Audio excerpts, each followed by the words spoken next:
Hi everybody, আশা করি মহান সৃষ্টিকর্তার কৃপায় সবাই ভালো আছেন। তো আমি সিভিল ডিপার্টমেন্টের জুনিয়র ইনস্ট্রাক্টর। আপনাদের আজকে কেমিস্ট্রি ক্লাস নেব। তো কেমিস্ট্রি সাথে হচ্ছে কি আমাদের কেমিস্ট্রি বিষয়টা হচ্ছে কত 65913 65913। তো এই অধ্যায়ে আমাদের কি হচ্ছে অধ্যায়টার নাম অধ্যায় হচ্ছে কি অধ্যায় হচ্ছে পারমাণবিক গঠন ও এবং রাসায়নিক বন্ধন। অধ্যায়টার নাম হচ্ছে কি পারমাণবিক গঠন এবং রাসায়নিক বন্ধন।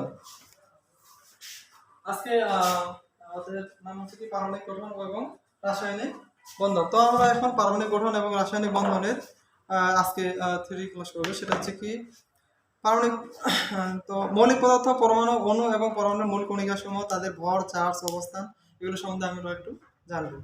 তো মৌলিক পদার্থ যে পদার্থকে কোনো রাসায়নিক পদার্থ দুই বা ততোধিক ভিন্ন ধর্মবিশিষ্ট পদার্থে পরিণত করা যায় না তাকে বলা হয় কি মৌলিক পদার্থ। যেমন কি বলতে পারি হাইড্রোজেন, অক্সিজেন, কার্বন, আয়রন, এগুলো, তাই না? তো 118টি মৌল 2012 সালে শনাক্ত হয়েছিল এটা। আর তারপরে আরো দুটি হয়, সেক্ষেত্রে 114টি, এবং 98টি মৌলের মধ্যে 84টি মৌল কি ছিল কি প্রাথমিক মৌল বলা হয়, এবং বাকি 14টি মৌল কি ছিল তেজস্ক্রিয়ভাবে মাধ্যমে উৎপন্ন হয়। তো মৌলিক পদার্থগুলো আবার তিন ভাগে বিভক্ত, সেটা হচ্ছে ধাতু, অধাতু, ধাতু কল্প, তাই না? যে সকল মৌল ইলেকট্রন ত্যাগ করে তাকে বলা হয় ধাতু, এবং যেমন হচ্ছে কি পটাশিয়াম, সোডিয়াম, ক্যালসিয়াম। আবার অধাতু কি হলো, যে সব মৌল তাহলে কি যেহেতু সে ত্যাগ করে কি হয় ধাতু, এবার কি করলো তাহলে যে গ্রহণ করবে সে কি হলো অধাতু। এবার ধাতু কল্প, ধাতু কল্প হচ্ছে কি সে কি করবে ধাতু নিয়ে আচরণ করবে, আবার কি অধাতু নিয়ে আচরণ করবে, সেটাকে বলা হয় ধাতু কল্প। যেমন কি হচ্ছে আর্সেনিক, অ্যান্টিমনি। পরমাণু কি হচ্ছে পরমাণু, তাহলে কোন মৌলিক পদার্থের ক্ষুদ্রতম কণা যা ওই পদার্থের সমস্ত ধর্মাবলী অক্ষুণ্ণ রাখে, সেটা হচ্ছে কি এবং বিক্রিয়ায় অংশগ্রহণ করে সেটা কি সত্তা হারিয়ে ফেলে, বিভক্ত বলে সম্পূর্ণ তার কি নিজস্ব সত্তা কিন্তু হারিয়ে ফেলবে, সেক্ষেত্রে সেটা বলা হয় কি মৌলিক পরমাণু, তাই না? মৌলের সেই মৌলিক কি বলা হয় পরমাণু। পরমাণু যেমন পানির একটা অণু হচ্ছে কি যেমন H2O, এতে কয়টা হাইড্রোজেন আছে, দুইটি হাইড্রোজেন এবং একটি অক্সিজেন পরমাণু রয়েছে। তাহলে মোট কয়টি পরমাণু, তিনটি পরমাণু। এগুলো কি বিভক্ত করলে নিজস্ব সত্তা হারিয়ে ফেললো না, এটাই বলছিল যে নিজস্ব সত্তা হারিয়ে ফেলবে কিন্তু ধর্ম অক্ষুণ্ণ রাখবে। হাইড্রোজেনের জায়গায় অক্সিজেনের জায়গায়। এবং রাসায়নিক বিক্রিয়া এগুলো অংশগ্রহণ করছে, রাসায়নিক বিক্রিয়া অংশগ্রহণ কি করছে তাহলে পানি উৎপন্ন করছে। অণু কোন মৌলিক বা যৌগিক পদার্থের কি হলো ক্ষুদ্রতম কণা যা ওই পদার্থের ধর্মসমূহ অক্ষুণ্ণ রেখে স্বাধীন অবস্থায় অবস্থান করতে পারে তাকে অণু বলে। যেমন অণু এবং পরমাণুর পার্থক্যটা এটা আপনারা পড়ে নিয়েন। তারপরে আমি বোঝাচ্ছি কি পরমাণুর মূল কণিকা সমূহ। পরমাণুর মূল কণিকা কি, পরমাণুর কণিকা আসলে কণিকা বিষয়টা কি, যে সকল অতি সূক্ষ্ম কণিকা দ্বারা পরমাণু গঠিত তাদেরকে পরমাণুর মূল কণিকা বলে, তাই না? তাহলে পরমাণুর মূল কণিকার মধ্যে আছে স্থায়ী মূল কণিকা, অস্থায়ী মূল কণিকা, যৌগিক মূল কণিকা, এটা আপনার সবার একটু পড়ে নিয়েন। তো এখানে আমি স্থায়ী মূল কণিকা কোনগুলা ইলেকট্রন, প্রোটন, নিউট্রন, এগুলো হচ্ছে কি স্থায়ী মূল কণিকা। অস্থায়ী মূল কণিকা যেমন আছে কি যেসব কি এইসব মূল কণিকার মধ্যে থাকতেছে মেসন, পজিট্রন, নিউট্রনো, অ্যান্টি নিউট্রনো ইত্যাদি। এবার যৌগিক মূল কণিকা বা কম্পোজিট কণিকা, তাহলে এই কণাগুলোর মধ্যে রয়েছে যেমন আলফা কণিকা এবং হচ্ছে কি ডিউটেরন। স্থায়ী মূল কণিকার বর্ণনা অর্থাৎ হচ্ছে ইলেকট্রন, প্রোটন, নিউট্রন, এগুলো সম্বন্ধে একটু আপনারা পড়ে নিন। পরমাণুর অস্থায়ী মূল কণিকার বর্ণনা বলছে কি পজিট্রন, মেসন, নিউট্রন, এগুলো আপনারা একটু দেখে নিন। পারমাণবিক সংখ্যা, পারমাণবিক সংখ্যাটা কি জিনিস আমরা জানি। পারমাণবিক সংখ্যাকে জেড দ্বারা প্রকাশ করা হয়। এটি 1913 সালে সর্বপ্রথম বিজ্ঞানী মোসলে এটি উদ্ভাবন করে। এই পদ্ধতির মাধ্যমে কি করে পারমাণবিক সংখ্যা নির্ণয় করে দেখান। সেটি সংখ্যাটা হচ্ছে কি কোনো মৌলের পরমাণু নিউক্লিয়াসে অবস্থিত ধনাত্মক চার্জ বা প্রোটন সংখ্যাকে কি বলা হয় ওই মৌলের পারমাণবিক সংখ্যা বা পরমাণু ক্রমাঙ্ক বলে। যেমন একটি জেড দ্বারা কি প্রকাশ করা হয়, এটা কাকে বললাম পারমাণবিক সংখ্যা। যেমন কি নাইট্রোজেনের পারমাণবিক সংখ্যা তো হচ্ছে 7, তাই না? তো এখন আমরা জানি কি পারমাণবিক ভর সংখ্যা, তাহলে মৌলের পরমাণুর ভর এর নিউক্লিয়াসে কেন্দ্রীভূত থাকে, তাই কিনা? আমাদের কি হচ্ছে পারমাণবিক ভর সংখ্যা বলছে কি কোন মৌলের ভর এর নিউক্লিয়াসে কেন্দ্রীভূত থাকে। যেমন ক্যালসিয়ামের, ঠিক আছে, যেমন মনে করেন যে এখানে মনে করেন যে কটা কি দেওয়া আছে পারমাণবিক ভর সংখ্যা। মৌলের পরমাণু ভর নিউক্লিয়াসে কেন্দ্রীভূত, নিউক্লিয়াসে প্রোটন এবং নিউট্রন থাকে বলে তাদেরকে একত্রে নিউক্লিয়ন বলে। তাহলে কি প্রোটন আর নিউট্রনকে একত্রে কি বলে নিউক্লিয়ন বলে। বলতে পারে নিউক্লিয়ন কি জিনিস, তাহলে আমরা কোন পরমাণুর প্রোটন এবং নিউট্রনের মোট সংখ্যাকে নিউক্লিয়ন সংখ্যা বা পারমাণবিক ভর সংখ্যা বলে। তাহলে পারমাণবিক ভর সংখ্যা হচ্ছে কি কোন পরমাণুর প্রোটন এবং নিউট্রনের মোট সংখ্যাকে। তাহলে কি হচ্ছে প্রোটন এবং কি হচ্ছে কি নিউট্রনের মোট সংখ্যাকে। তাহলে কি হচ্ছে নিউক্লিয়াসের কেন্দ্রে কি থাকবে প্রোটন প্লাস নিউট্রন, বাইরে কি থাকবে ইলেকট্রন। তাহলে প্রোটন আর নিউট্রনের মোট সংখ্যাকে কি বলা হচ্ছে পারমাণবিক ভর সংখ্যা, পারমাণবিক ভর সংখ্যা।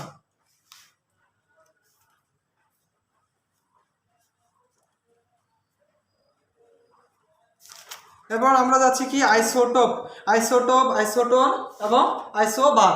তাহলে আইসোটোপ হচ্ছে কি জিনিস, আইসোটোপের আমরা একটা সংক্ষিপ্ত একটা বিবরণ দিই। আইসোটোপের শেষে কি আছে প আছে, আপনারা এইভাবে চিহ্নিত করবেন। তাহলে আইসোটোপের শেষে যেহেতু প আছে সেহেতু এটা সংখ্যাটা এইভাবে দিতে পারেন যে মৌলের প্রোটন সংখ্যা সমান কিন্তু ভর সংখ্যা এবং নিউট্রন সংখ্যা ভিন্ন তাকে বলা হয় আইসোটোপ। তা সেটাকে বলা হয় কি আইসোটোপ। যেমন হচ্ছে কি হাইড্রোজেনের কয়টি আইসোটোপ, তিনটি আইসোটোপ আছে কি পোর্টিয়াম, ডিউটেরিয়াম, ট্রিটিয়াম, ঠিক আছে। যেমন হাইড্রোজেনের তিনটি আইসোটোপ হচ্ছে কয়টি, তিনটি আছে। যেমন হাইড্রোজেনের আইসোটোপ আছে, ঠিক আছে, হাইড্রোজেনের আইসোটোপ হচ্ছে তিনটি আছে। এটা একটা, তারপরে এটার নাম কি হচ্ছে প্রোটিয়াম, এটার নাম হচ্ছে কি প্রোটিয়াম। আর হচ্ছে যে 2H1, তাহলে এটার নাম হচ্ছে কি ডিউটেরিয়াম, এবং হচ্ছে কি ট্রিটিয়াম পর্যন্ত 3H ট্রিটিয়াম। তাহলে কি ভর সংখ্যাগুলো একই না?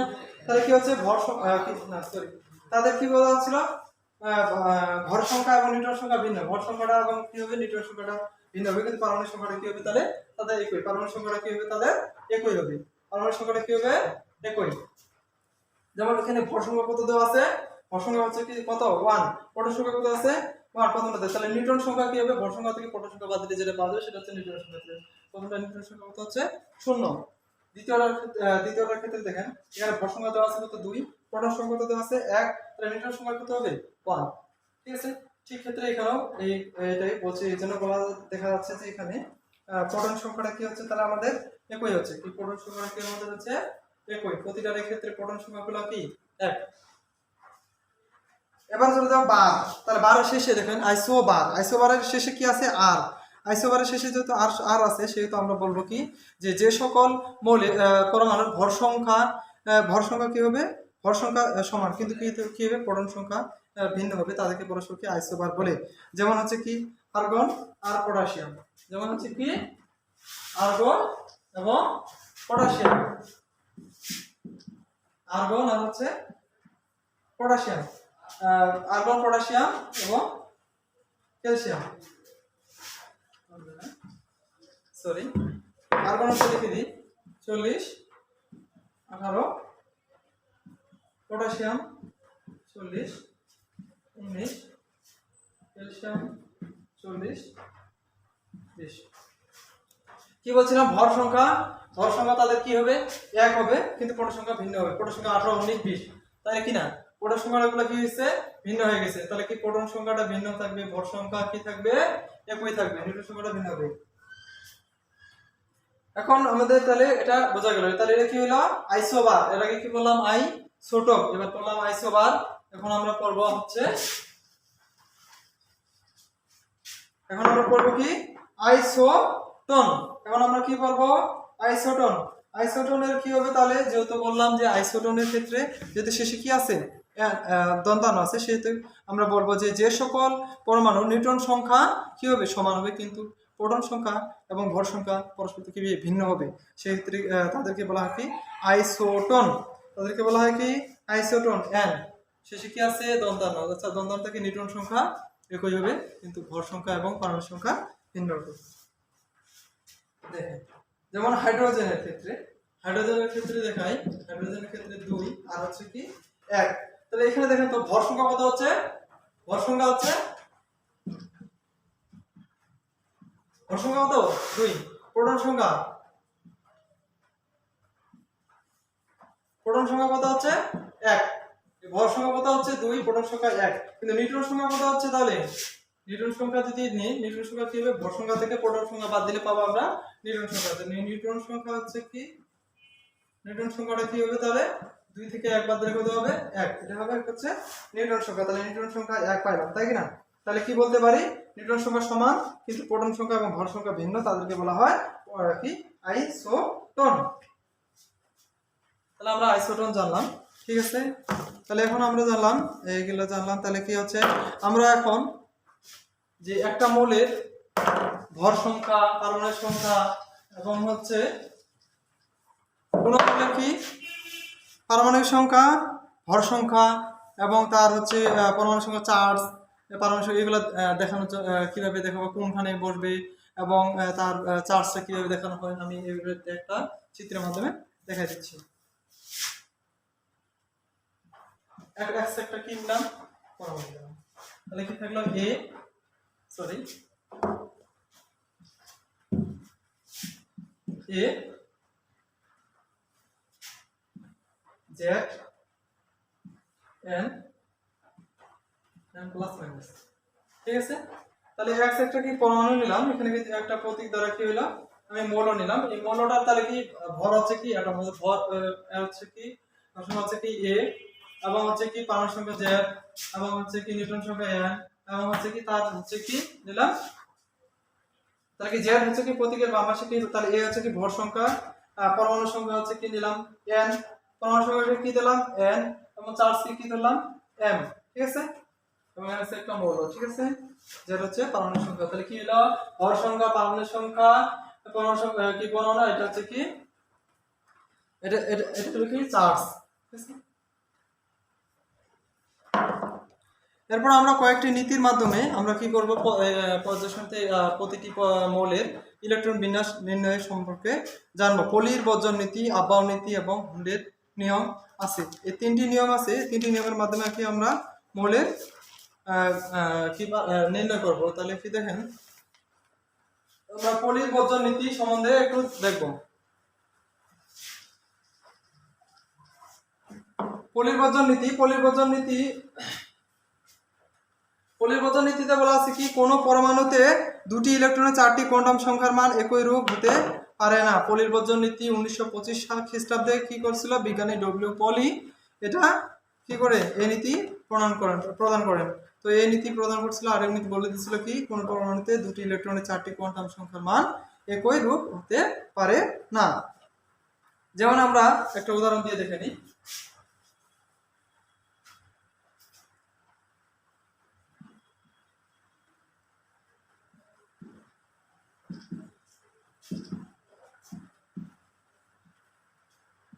পলির বর্জন নীতি, পলির বর্জন নীতি থেকে তাহলে আমি উদাহরণ দিলাম। উদাহরণ কি হচ্ছে, যেমন হিলিয়াম, এটা হচ্ছে হিলিয়ামের ইলেকট্রন বিন্যাস। তো এখানে দুটি ইলেকট্রন রয়েছে, তাহলে কটা ইলেকট্রন রয়েছে, দুইটা ইলেকট্রন, ঠিক আছে। কটা ইলেকট্রন রয়েছে, দুইটি ইলেকট্রন। এই দুইটা ইলেকট্রন এখন আমরা কি করব, প্রথম ইলেকট্রন, তাহলে কি ফার্স্ট ইলেকট্রনের জন্য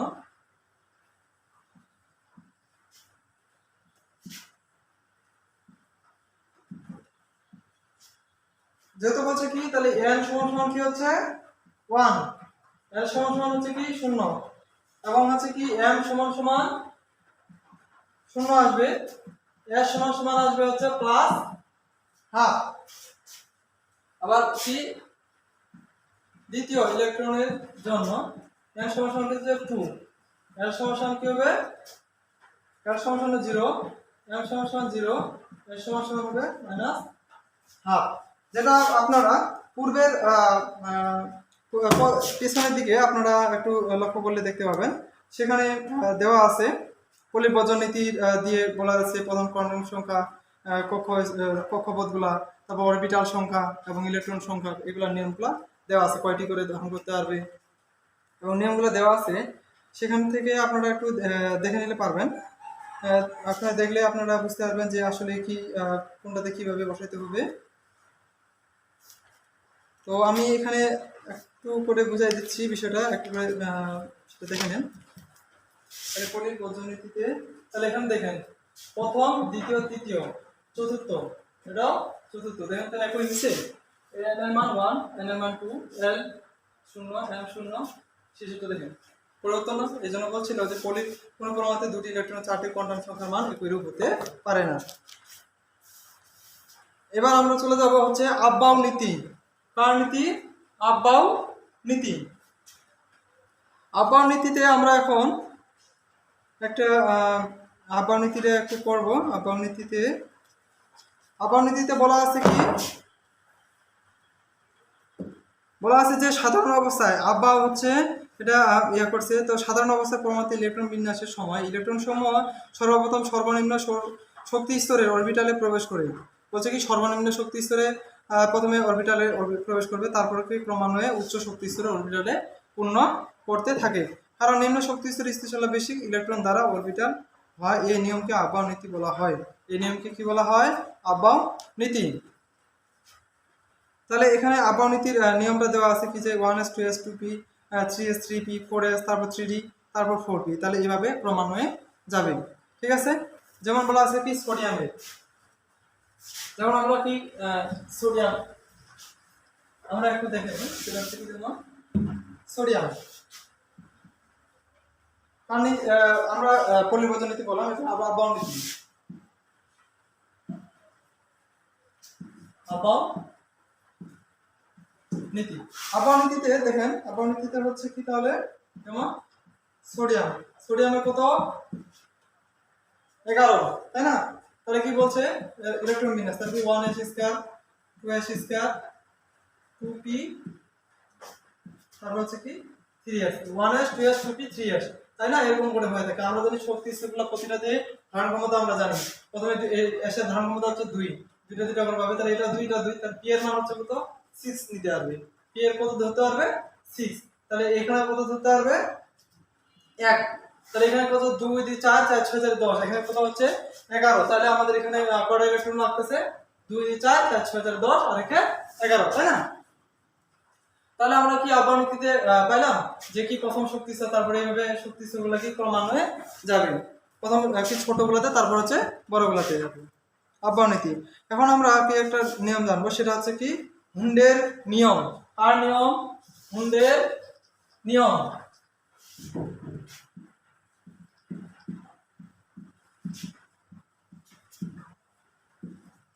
হুন্ডের নিয়ম, হুন্ডের নিয়মে আমাদের বলা আছে কি যে বলছে কি পারমাণবিক বিকর্ষণ এড়ানোর জন্য একই অরবিটালে একই উপশক্তিতে অবস্থিত অরবিটালের সময় একটি করে বিজোড় বা ইলেকট্রন প্রবেশ করে এবং ইলেকট্রনগুলোর স্পিন একই দিকে থাকে। এভাবে সমশক্তি সম্পন্ন প্রত্যেকটি অরবিটালে ইলেকট্রন প্রবেশ করার পর ওই সব অরবিটালে পুনরায় বিপরীত স্পিন বিশিষ্ট একটি করে ইলেকট্রন প্রবেশ করে ইলেকট্রন জোড় গঠন করে। একই শক্তি সম্পন্ন বিভিন্ন অরবিটাল বলতে 3টি পি অরবিটাল। পি এর পি হচ্ছে কি পি এর অরবিটাল হবে 3টা, এবং বলছে 5টি ডি অরবিটাল এবং 7টি এফ অরবিটাল কে বোঝানো হয়। এস অরবিটালের ক্ষেত্রে হুন্ডের নিয়ম প্রযোজ্য নয়। এস এর ক্ষেত্রে কিন্তু আমাদের প্রযোজ্য হবে না, শুধু পি। আমাদের কি আছে এস পি ডি এফ। তাহলে কি এর ক্ষেত্রে প্রযোজ্য হবে না, পি এর ক্ষেত্রে হবে, ডি এর ক্ষেত্রে হবে, এফ এর ক্ষেত্রে হবে। এস এর মান পি এস এর মান হবে 0 1 0 1 2 3। তাহলে আমাদের কি এসপিডিপি এর মান হবে কি 0 1 2 3, এভাবে আমাদের নির্ণয় করা হবে। সেখানে এখানে কটা হবে, এর কটা হবে, এর কটা হবে, এর মানগুলো এভাবে নির্ণয় করতে হবে। তাহলে এখানে কি হুন্ডের নিয়মে কি এস এর ক্ষেত্রে প্রযোজ্য হচ্ছে না, তাছাড়া পিডি এফ এর প্রয়োজন হবে। যেমন আমরা নাইট্রোজেনের ক্ষেত্রে দেখাই।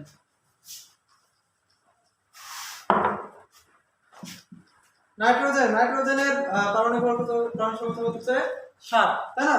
তাহলে আমরা কি পাবো 1s 2s 1s এবং 2s। এস এর ক্ষেত্রে আমাদের কোনো হুন্ডের নিয়ম প্রয়োগ হবে না, আমাদের কি প্রয়োগ হবে 2p।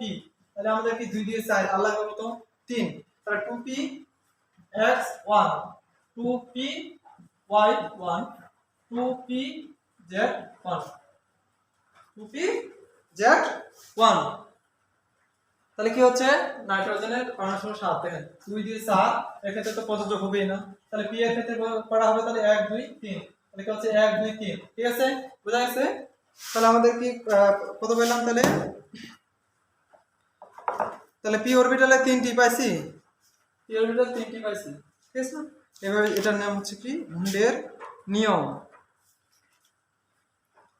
আমরা এবার পারমাণবিক ভর এবং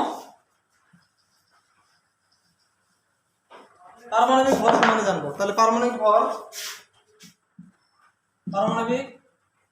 ইকুয়াল হচ্ছে কি, পারমাণবিক ভর ইকুয়াল হচ্ছে কি ওই মোলের একটি পরমাণুর ভর। ওই মোলের পারমাণবিক ভর হবে কি হবে, পারমাণবিক ভর ইকুয়াল হবে ওই মোলের একটি পরমাণুর ভর বা হচ্ছে হাইড্রোজেনের একটি পরমাণুর ভর। এর আবার কি হচ্ছে এর আবার কি আছে যে আধুনিক আছে, আধুনিক পদ্ধতিতে কি আছে, পারমাণবিক ভর হচ্ছে মোলের একটি পরমাণু ভর বাই কার্বন 12 এর একটি পরমাণু ভর এর 1/12 অংশ। এখন আমরা কি জানবো, তুল্য ভর। ঠিক আছে, তুল্য ভর ইকুয়াল কি লিখবো, মোলের ভর গুণন 1.008 বাই মোলের সঙ্গে যুক্ত বা ইহা দ্বারা প্রতিস্থাপিত হাইড্রোজেনের ভর। বোঝা গেছে? তাহলে আমাদের এই বিষয়টা বোঝা গেছে। তাহলে তুল্য ভরটা হচ্ছে কি, মোলের ভর ইনটু হবে 1.008 মোলের সঙ্গে যুক্ত বা ইহা দ্বারা প্রতিস্থাপিত হাইড্রোজেনের ভর। তাহলে এটা আমরা পাইলাম।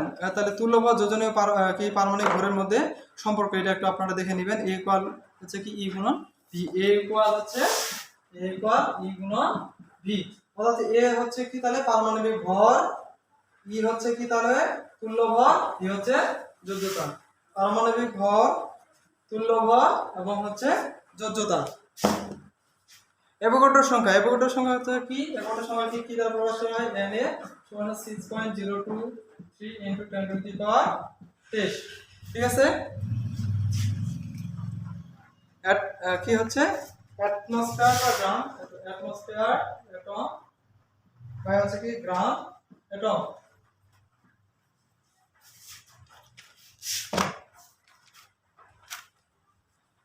মোল সংখ্যা, তাহলে মোল সংখ্যা কি দ্বারা প্রকাশ করা হয়, মোল সংখ্যা কি n দ্বারা প্রকাশ করা হয়। আমরা একটু সংখ্যাটা একটু দেখি, যে কি বলছে, কোনো নির্দিষ্ট পরিমাণ পদার্থে যত মোল পদার্থ বর্তমান আছে তাকে ওই পদার্থের মোল সংখ্যা বলে। যেমন n সমস্যা কি, পদার্থটির একটি গ্রাম এককে প্রকাশিত ভর বাই পদার্থের আণবিক ভর। তাহলে মোল সংখ্যাকে আমরা কি দ্বারা প্রকাশ করব, মোল সংখ্যাকে প্রকাশ করব হচ্ছে n ইকুয়াল হচ্ছে কি, বলছে কি গ্রামের কি গ্রাম, তাহলে কি হচ্ছে কি